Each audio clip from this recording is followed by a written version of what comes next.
Well, I think what my mom did really well is she had me doing it until before it felt like work.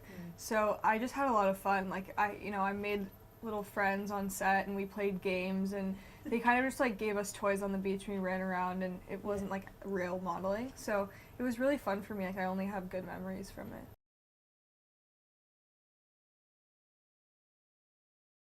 It's amazing. It's great. I love the brand, and I have worked with a lot of the people since I was two. So it's really cool to kind of come back to it, and it feels like a little family.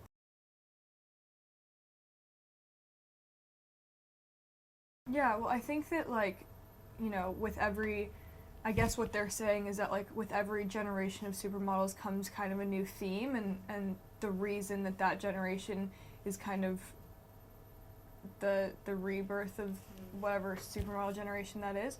Um, and yeah, our tool or our theme is social media, and it's such a cool way um, for us to be able to connect with fans and just be a brand ambassador on a completely different level than just being the literal face on a piece of paper of it. You really get to, um, do stuff for that brand that's so much, further. It goes all the way into, you know, marketing and connecting with the right group and age group and, um, you know, yeah, just like the right group of people for that brand.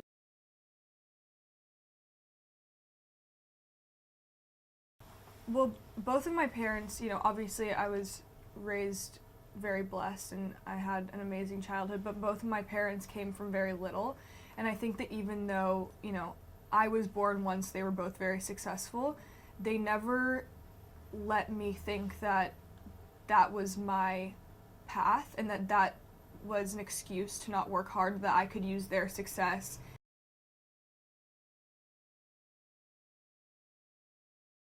Well, people always ask like what the secret is to my success, and I always just, not only from how people reacted to me, but also um, when I started working, how I was affected by other people's attitudes towards me and towards other people. And um, I always was drawn to the people that were nice to everyone, regardless of if they were the caterer or the famous photographer we were working with. And I found that so interesting, and that really touched me. So I always wanted to be someone that people want to work with. I think that you can be like really pretty and whatever, but if you're not someone that wants that people want to work with, and they probably aren't going to push for you behind closed doors. And that's so important because especially in fashion where it's such a small world, every person has a little tiny piece or say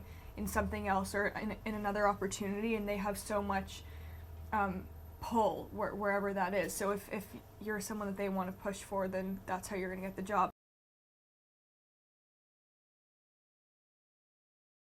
Well, I think that just it's funny that this whole squad goals generation has really started, and it's another hashtag on social media, but it really has a deeper meaning of like people wanting their group of friends to be strong and everyone to have their kind of own thing and for everyone to support each other. I think that's like a real sign of our generation and a sign of the girls that are my age in my industry, where we're all genuinely friends. And even a lot of it obviously is working together on things that we share publicly, like music videos or photo shoots, or we'll talk to our agents like we want to work together on this or that, and we try and come up with opportunities for us to all do it together. But then also behind closed doors, we're always calling each other or sending texts like, I love this shoot, this is the best you've ever looked, or like that speech was amazing, or whatever they did that week. Like we're all really supportive behind closed doors, and I think that that's just what we want to be known for.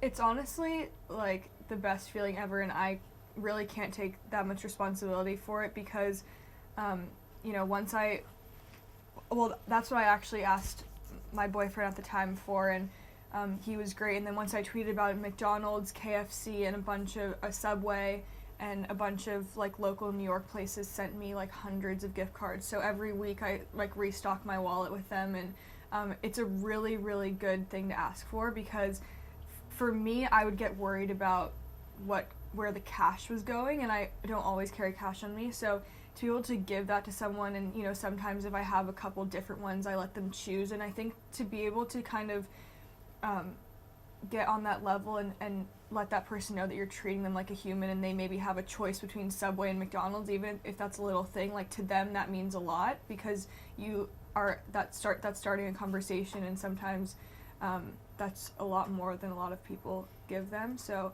it's been really great. Like, I don't know if maybe that'll turn into a project that I start, but for me it's been really rewarding.